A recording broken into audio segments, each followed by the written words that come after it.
اعمال کا دار و مدار نیتوں پر ہے۔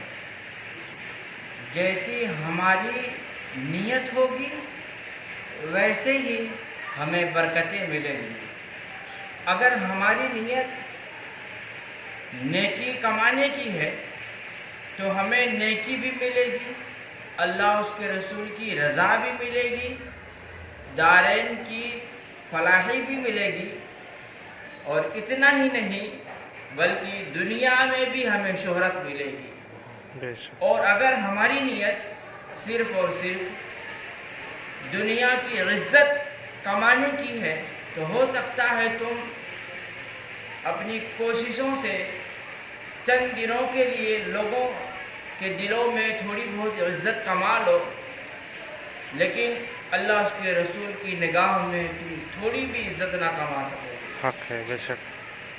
جیسا کہ بخاری شریف کی حدیث ہے، حضرت عمر بن خطاب رضی اللہ تعالیٰ عنہ فرماتے ہیں، عن عمر بن الخطاب رضی اللہ تعالیٰ عنہ قال سمعت رسول اللہ صلی اللہ تعالیٰ علیہ وسلم یقول انما الاعمال بالنیات وانما لكل امرئ ما نوى فمن كانت هجرته الى دنیا يصيبها او الى امرأة ينكحها فهجرته الى ما هاجر الیہ، کہ جس نے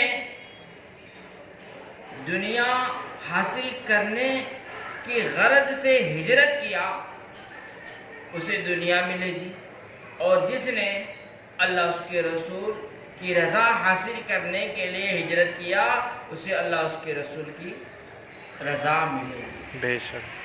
تو اس سے پتہ چلا کہ جیسی ہماری نیت ہوگی ویسے ہی ہمیں برکتیں ملے گی۔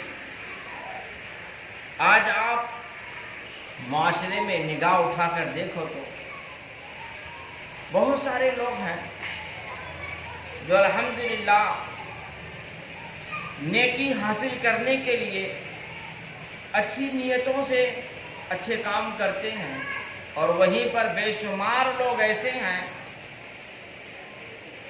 جو دنیا کی شہرت اور دنیا کا دبدبہ پانے کے لیے وہ کچھ کام کرتے ہیں۔ مثال کے طور پر اگر کوئی علاقہ ہے اور اس علاقے میں کچھ غریب رہتے ہیں تو وہاں گئے، ٹھنڈی کا موسم ہے، 4-6 کمبل بانٹ دیے اور سیلفیاں لینا شروع کر دی اور ٹائٹل دیتے ہیں ہم نے پوری بستی کو چادر دی ہے۔